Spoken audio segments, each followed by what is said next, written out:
Hello, dear story lovers. At the amount of 1,000 subscribers, I will post a huge series of special stories for you. Subscribe now. Kale adjusted the visor of his sun hat as the twin suns of Zurin set behind the craggy horizon, painting the sky in hues of amber and violet. His day had been like any other, quiet, predictable, and blissfully uneventful. At 73 standard years old, Kale found comfort in monotony, far removed from his past life as an intergalactic engineer for the Stellar Defense Corps. His closest companions were the resilient plants in his biodome, and he liked it that way. But peace rarely lasts in the galaxy. Kale's attention was drawn to a streak of light ripping through the evening sky. At first, he thought it was just another meteor shower, common this time of year on Zurin. However, this object moved differently, zigzagging, decelerating, and finally crashing into the red sands of the desert, not far from his modest homestead. A deep rumble shook the ground, sending a cascade of sand pouring off his roof. Kale squinted toward the impact site, hesitating for only a moment before grabbing his tools and setting out on his old hovercraft. The desert winds kicked up as he approached the smoldering crater, his cautious curiosity urging him forward. What he found wasn't a meteor or a piece of junk from some long-forgotten satellite. It was a sleek escape pod, clearly of advanced design, its exterior marked with alien glyphs that shimmered faintly in the heat. The pod's hatch hissed as it tried to open but appeared jammed. A soft, high-pitched whine emanated from within, tugging at something deep inside. Kale's sound both innocent and desperate. Using his trusty plasma cutter, Kale carefully pried the hatch open. Steam billowed out, obscuring his view. When it cleared, his breath caught.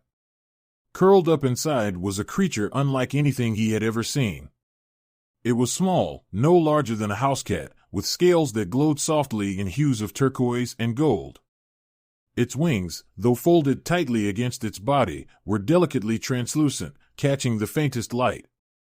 Two antenna-like appendages on its head quivered as its large, luminescent eyes locked onto Kale's. The creature emitted a soft chirp, more curious than afraid. But Kale's awe turned to alarm when he saw the device clamped around the dragon's body. It was a sophisticated restraint, bristling with tiny needles that pulsed faint red, digging into the creature's scales. The dragon writhed weakly, letting out a plaintive cry. "Hold on, little one," Kale murmured, his hands already at work dismantling the cruel device. His years of tinkering paid off. Within minutes, he had deactivated the mechanism. As soon as the restraint fell away, the dragon flinched, then crawled toward him, nuzzling his hand. Kale smiled faintly, his grizzled face softening. "You've had a rough time, haven't you?" The creature cooed softly, its head tilting to regard him with an almost intelligent expression. Kale carried the dragon back to his hovercraft, his mind racing.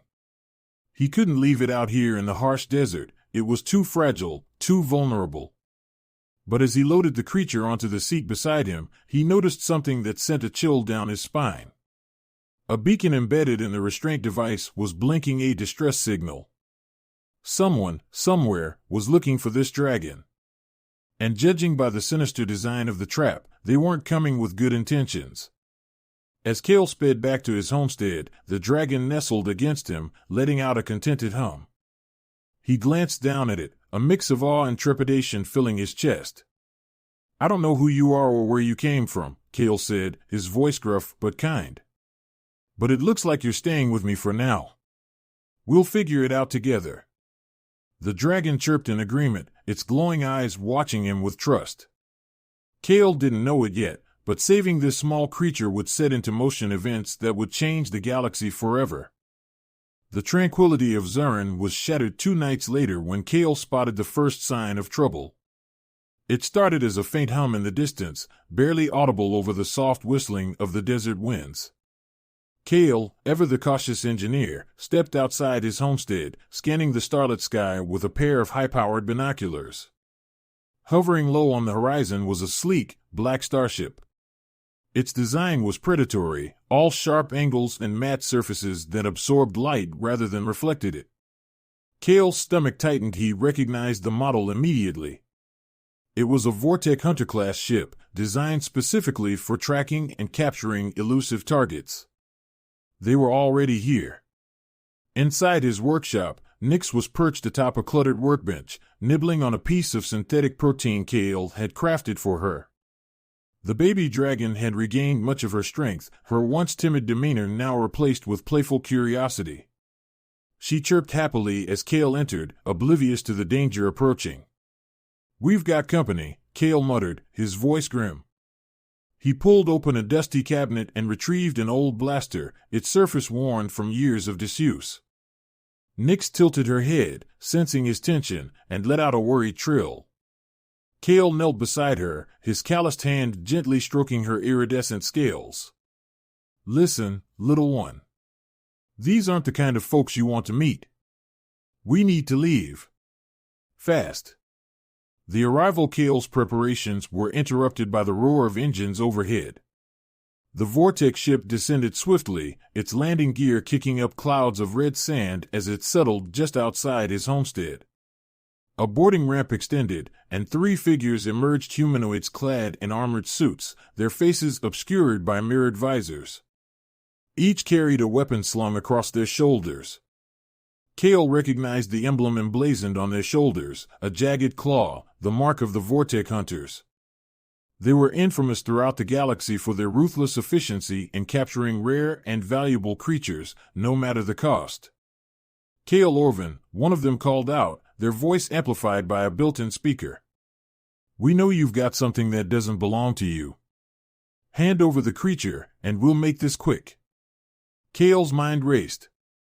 He could try reasoning with them, but the Vorteg weren't known for negotiating. He glanced at Nyx, who was now crouched low, her scales dimming as if trying to blend into the shadows. "Stay quiet," he whispered, grabbing a small remote from his workbench. He pressed a button, activating a series of automated defenses he had installed years ago, a legacy of his engineering days. Outside, turrets sprang to life, their barrels swiveling toward the intruders. The leader of the Vortex Hunters raised a hand as if signaling a halt. "Cute," they said. "But you're not the first paranoid old man we've dealt with." The turrets opened fire, sending streaks of plasma toward the hunters. 2 of them dodged with surprising agility, while the third raised a shield that absorbed the blasts. Kale cursed under his breath. They were better equipped than he'd anticipated. The escape. Kale grabbed Nyx and bolted for his ship, a weathered but reliable model he had restored during his retirement. The dragon clung to him, her wings fluttering nervously. As they reached the ship, Kale heard the sound of the hunters breaching his defenses. They were fast, too fast. He slammed his hand on the ship's control panel, and the engines roared to life. As the ramp began to close, one of the hunters fired an energy net. It streaked through the air, narrowly missing Nyx as Kale dove into the cockpit. "Hold on, kid," Kale muttered, his hands flying over the controls. The ship lurched upward, narrowly avoiding a barrage of plasma fire from the hunters' weapons. The Vortex ship gave chase, its sleek frame gliding effortlessly through the Zerinian atmosphere. Kale gritted his teeth, his fingers deftly maneuvering his craft through a series of sharp turns. The old instincts of a pilot came flooding back to him, but the Vortex were relentless. "They're not going to stop," Kale said aloud, glancing at Nyx, who was perched on the dashboard, her eyes wide with fear. "Guess we'll have to make them." Kale flipped a switch, releasing a cluster of proximity mines. The mines detonated as the Vortex ship approached, momentarily blinding their sensors. Seizing the opportunity, Kale engaged the hyperdrive, the stars outside stretching into brilliant streaks of light as his ship jumped to hyperspace. A growing threat. When they emerged from hyperspace hours later, Kale leaned back in his chair, exhausted but alive. Nyx nuzzled his hand, her soft coos a balm to his frayed nerves. But Kale knew this was far from over. The Vortex wouldn't give up so easily. The beacon they had found in Nyx's restraints was proof enough that someone had gone to great lengths to capture her. Whoever they were, they wouldn't stop until she was back in their hands. "We're in this together now, kid," Kale said, his voice firm. I don't know who's after you, but they'll have to go through me first. Nyx chirped in agreement, her scales glowing faintly in the dim light of the cockpit. Kale stared out at the endless expanse of stars, his mind racing with possibilities. The Vortic hunters weren't just after a rare creature, they were after something far more valuable. And if Kale was going to protect Nyx, he would need help and answers. The ship cruised through the silent void of space, its engines purring softly. Nyx perched on Kale's lap, her shimmering scales casting a gentle glow across the cockpit. Kale had just emerged from a restless nap when he received a priority response from an old friend. The ship's console displayed a single message, coordinates received.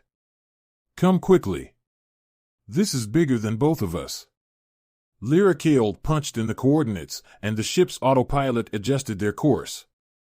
The destination, Athenaeum, the galaxy's most renowned library planet, a haven for scholars, historians, and anyone seeking answers buried in the past.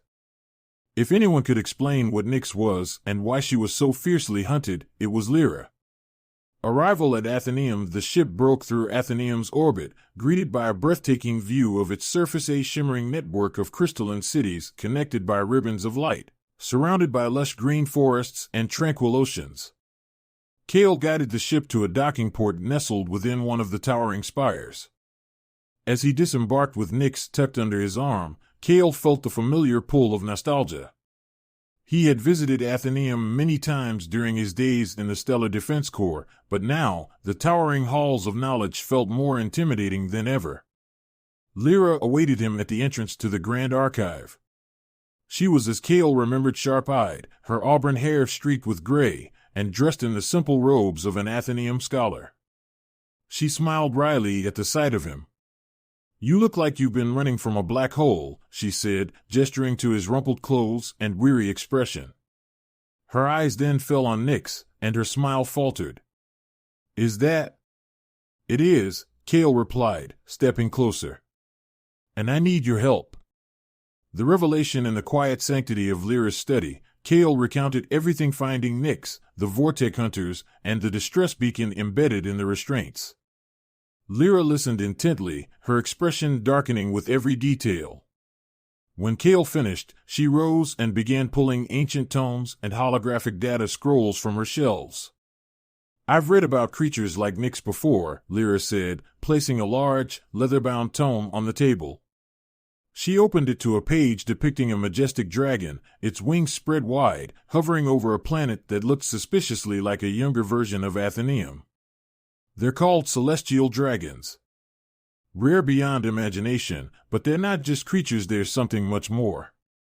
She explained that celestial dragons were considered living conduits of cosmic energy, capable of manipulating the very fabric of spacetime. According to ancient texts, they were the guardians of the universe, maintaining balance across the stars. But their power had made them targets. For centuries, their kind had been hunted for their scales, blood, and energy ingredients that could amplify weapons or power entire planets.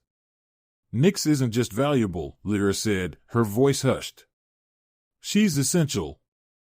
If what I'm reading is correct, she could be one of the last of her kind. Nyx, as if understanding the gravity of the conversation, nestled closer to Kale, her glowing eyes filled with trust. The sanctuary map. Kale leaned back, his head spinning. So what do we do? I can't keep outrunning the Vortic forever. They'll find us again. Lyra nodded and pulled out a holographic projection. There's a legend about a sanctuary for celestial dragons, hidden in the Outer Veil, a region of space shrouded in anomalies and nearly impossible to navigate. If it exists, it's likely the only safe place for Nyx. The map was fragmented, a patchwork of cryptic symbols and distorted star charts. It would take time to decode, but Lyra was confident she could do it. Kale agreed to give her the time she needed, though every instinct told him the Vortic weren't far behind. The attack. His fears were confirmed hours later when alarms blared throughout the library. The Vortic hunters had found them. Kale cursed, grabbing Nyx and preparing to fight. Lyra, however, was already ahead of him, activating the Grand Archive's ancient defense systems. Energy shields crackled to life, sealing off key sections of the library. "We'll hold them off," Lyra said, shoving a data chip into Kale's hand. "This contains everything I've decoded so far. Go. Find the sanctuary. Save her." Kale hesitated but knew there was no time for arguments. With Nyx clinging to his shoulder, he sprinted back to his ship as the library's automated defenses engaged the Vortex hunters in a spectacular light show of plasma and lasers. The Vortex ship pursued Kale as he lifted off, its weapons scorching the atmosphere. But Kale was ready. He triggered a series of countermeasure smoke drones, EMP bursts, and a cloaking device he had hastily repaired during the brief respite at Athenaeum. The ship lurched as it jumped into hyperspace, leaving Athenaeum and the Vortex hunters behind. Kale exhaled, gripping the controls tightly. Nyx chirped softly, her head resting against his chest. "A new mission." Kale inserted Lyra's data chip into the ship's console. The fragmented map appeared, its cryptic symbols glowing faintly. It wasn't much, but it was a start. "All right, kid," Kale said, glancing at Nyx. "We've got a destination. Let's find your home." Nyx cooed in agreement, her scales glowing brighter than ever. As the ship sailed through the void, Kale couldn't shake the feeling that they were heading not just toward a sanctuary but toward the heart of a story far bigger than himself, a story that could change the galaxy forever. Kale's ship emerged from hyperspace into an uncharted region of the Outer Veil. The space here was eerily beautiful, filled with swirling nebulae in shades of violet and green, illuminated by the faint glimmers of distant stars. Yet it was also treacherous. Asteroids drifted unpredictably, and gravitational anomalies pulled at the ship, testing Kale's piloting skills. Nyx chirped nervously from her perch on the console. Her scales shimmered faintly, a sign Kale had come to recognize as a mix of excitement and anxiety. He reached over to gently scratch under her chin. "It's all right, kid," he said softly. "We're almost there." The sanctuary map from Lyra's data chip had led them here, to this hidden sector. As Kale guided the ship through the dense asteroid field, a strange energy pulse swept through the cockpit, temporarily disabling the ship's systems. Nyx let out a startled cry, her wings fluttering. Kale cursed under his breath, flipping switches and tapping at the console. "Hold on, Nyx. I think this is a test." The ship's sensors flickered back to life, displaying an enormous structure hidden within the nebula, a massive, ancient gate. It was circular, its surface covered in glowing glyphs similar to the ones on Nyx's escape pod. The gate seemed alive, pulsing faintly with energy. Nyx leapt to the console, her gaze fixed on the gate. She let out a series of trills, her scales glowing brightly. Kale watched in awe as the gate responded, its glyphs illuminating in sequence. A beam of light shot out from its center, scanning the ship before creating a vortex of swirling energy. "Well, that's an invitation if I've ever seen one," Kale muttered, gripping the controls. With a deep breath, he guided the ship through the vortex. A hidden world, the vortex deposited them into a breathtakingly beautiful realm. They had arrived on a lush planet with emerald forests, crystal-clear lakes, and mountains that glowed faintly with veins of luminescent minerals. Above, the sky shimmered with a constant aurora, and in the distance, Kale saw them celestial dragons. They soared gracefully through the skies, their scales reflecting the colors of the aurora.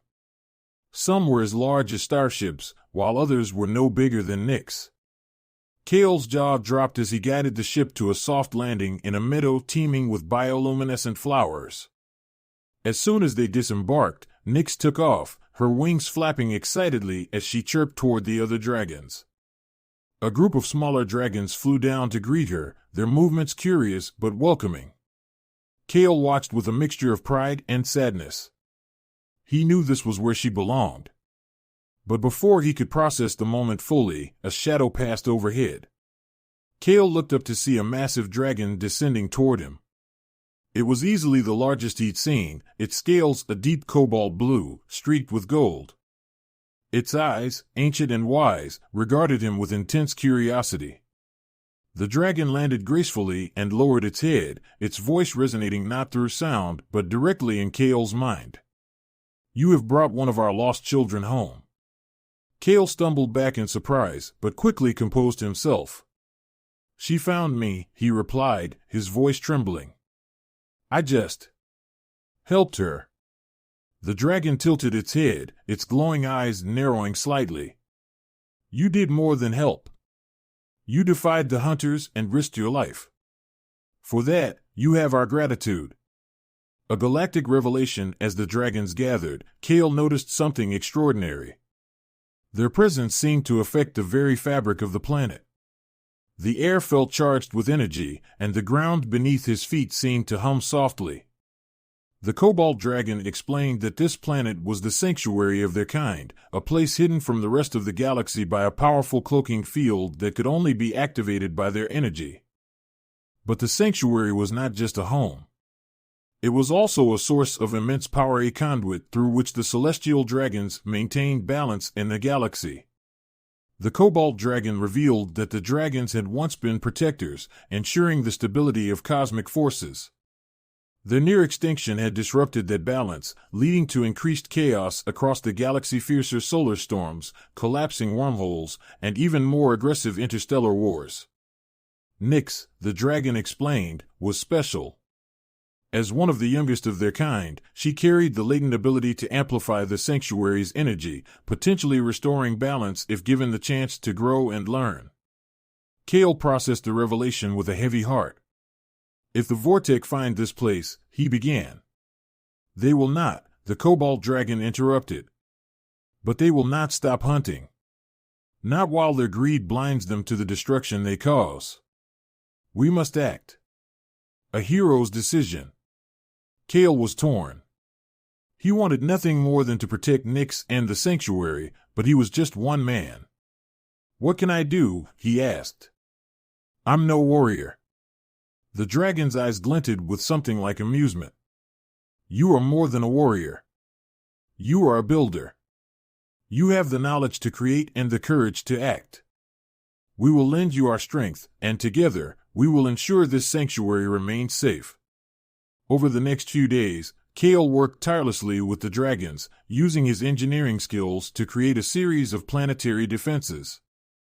With the dragon's cosmic energy, he crafted energy fields, cloaking enhancements, and even spacebound deterrents that would ward off any Vortex ships foolish enough to approach.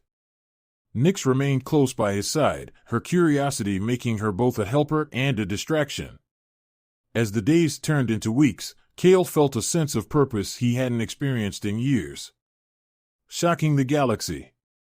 When Kale finally left the sanctuary, it was with a small fleet of dragon-enhanced drones designed to disrupt the operations of the Vortex hunters. His mission was clear: expose the Vortex illegal activities to the Galactic Council and rally the galaxy to protect the sanctuary. Kale's efforts sent shockwaves through the galaxy. The story of an old retired man who defied the Vortex hunters and uncovered the truth about celestial dragons captivated billions.